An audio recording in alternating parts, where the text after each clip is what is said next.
Hey guys, welcome back, and I hope you had a happy Thanksgiving. For those of you who are American, one thing I am thankful for this year is all of you fine folks who have subscribed to my channel. So if you haven't already, please consider subscribing, and let's get into the video. The Condi Scourge has been one of the best in slot DPS classes for a long time for multiple reasons. It can deal its damage in full range, has cleave on almost all of its abilities, large amounts of built-in CC, barrier output, and Condi cleanse. Does it do the highest amount of DPS out of any class? No. Does it have large amounts of mobility? No.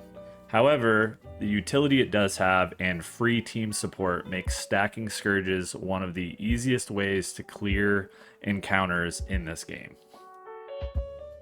The build relies on Curses, Soul Reaping, and Scourge as your trait lines, with the build getting most of its raw damage from Lingering Curse, Doomfire, Sadistic Searing, and Demonic Lore, essentially spamming your weapon skills off cooldown, excluding your Torch 5, making sure that you have at least one shade up by using F1, and spamming your F2 off cooldown will get you pretty respectable damage. The skill combinations of your F5 Desert Shroud and Blood is Power is also a big source of your damage. So use those two skills like in sequence.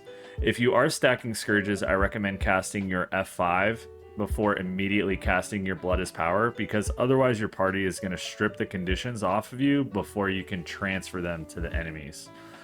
Nefarious Favor and Sand Cascade, your F2 and your F3, can be used off cooldown to support your party. The F2 is a part of your DPS rotation. You should be spamming that off cooldown anyway.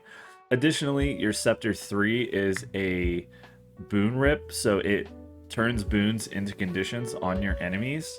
And then you also have a free utility slot for this build. So a fan favorite is Flesh Worm for a number of encounters like Whisper of Jormag, like Doom. While you also have like Sand Swell if you are kiting for pylons, or if you just need something else. If you need Aegis, you could bring the snakes and stuff like that.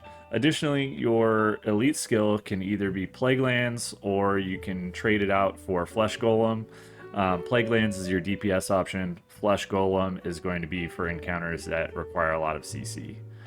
The gear for this build is going to be full Vipers with Trapper runes, and you are going to be using a Scepter and Pistol for your main hand weapon with a Torch in your offhand weapon, with the Relic of Akeem. Your CC skills are going to be Torch 5 and Pistol 3, as well as your F4 ability in your traits, which is a Fear. You also have the option of Flesh Golem if you chose to take it.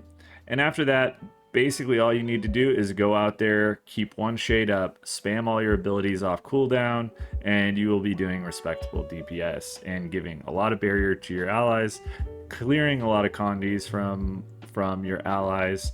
And so this class is basically like an additional support on top of doing very respectable DPS. With that, I want to thank you for watching. Please consider subscribing, and happy spamming.